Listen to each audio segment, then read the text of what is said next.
नमस्कार विद्यार्थी मित्रांनो, स्वागत आहे तुमचं लर्निंग आपल्या यूट्यूब चॅनलमध्ये। आज आपण बघणार आहोत मराठीचा पॅटचा पेपर जो की इयत्ता 6वीचा होणार आहे। बघा विद्यार्थी मित्रांनो, अशा पेपर तुम्हाला पेपरमध्ये बघायला मिळणार आहे। 2026-27चा हा पेपर आहे। हा पेपर 11 एप्रिल रोजी तुम्हाला बघायला मिळणार आहे। पेपरमध्ये तुम्हाला स्टार्टिंगला काय करायचं आहे की तुमचं इथं नाव लिहायचं, विद्यार्थ्याचं नाव काय आहे, माधुरी गजानन पाटील, जसं तुम्हाला तुमचं नाव लिहायचं आहे। शाळेचं नाव लिहायचं, जिल्हा परिषद जी असेल शाळेचं नाव लिहायचं आहे, केंद्राचं नाव लिहायचं आहे, तालुका लिहायचा आणि जिल्हा लिहायचा, जसं की मी तालुका मोताळा आणि जिल्हा बुलढाणा टाकलं आहे। हजेरी क्रमांक लिहायचा, इथं पेपरची तारीख येईल की कोणत्या तारखेला तुमचा पेपर होणार आहे। तर बघा विद्यार्थी मित्रांनो, आता आपल्याला येणार आहे पहिला प्रश्न बघूया आपण। पहिला प्रश्न बघूया। प्रश्न क्रमांक 1 आहे तोंडी चाचणी। खालील दिलेल्या परिच्छेदाने योग्य आरोह प्रकट वाचन करायचं आहे। घरी येताच बाबांचा करडा स्वर राजूला कानी पडला। राजू कुठे होता इतक्या वेळेपर्यंत? शाळा सुटल्यानंतर मी खेळत होतो। काय खेळत होता? दगडधोंडे। बाबांना वेते। हा तुम्हाला पॅरेग्राफ वाचायचा आहे। या पॅरेग्राफवरती तसे तुम्हाला प्रश्न बघायला मिळणार आहे। बघा, संकलित मूल्यमापन 2026-27चा पेपर हा होणार आहे। असं तुम्हाला पेपर बघायला मिळणार आहे। आता प्रश्न क्रमांक आपण 2 बघूया। प्रश्न क्रमांक 2 आपण बघूया।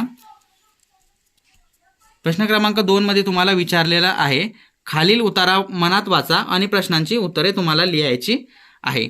ठीक आहे। आज 31 डिसेंबर श्रुती जरा नाराजीनं घरी आली व त्यांच्या कारणही तसंच होतं।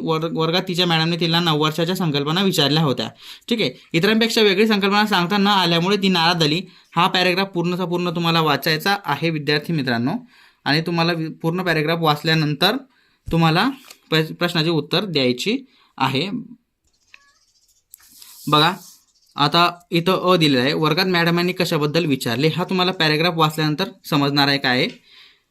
तर याचा 3 प्रश्न दिले होते, आवडीच्या पदार्थाबद्दल, वाढदिवसाबद्दल व 9 वर्षाच्या संकल्पनेबद्दल। तर आपण इथं बघलं 9 वर्षाच्या संकल्पनेबद्दल विचारलं आहे, तर गोल करायचं आहे 3 नंबरला 9 वर्षाच्या संकल्पनेबद्दल।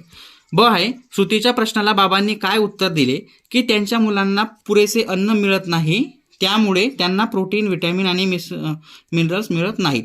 हे उत्तर त्यांनी दिलेले आहेत। ठीक आहे। तर बघा, प्रश्न क्रमांक क मध्ये तुम्हाला विचारलेला आहे की श्रुतीच्या बाबांनी श्रुतीला काय समजावलेले आहे।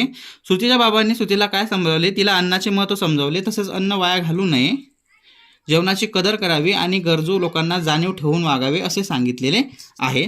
तर बघा, आता आपण प्रश्न क्रमांक 3 बघणार आहोत त्याच्यानंतर। तर चला बघूया प्रश्न क्रमांक 3।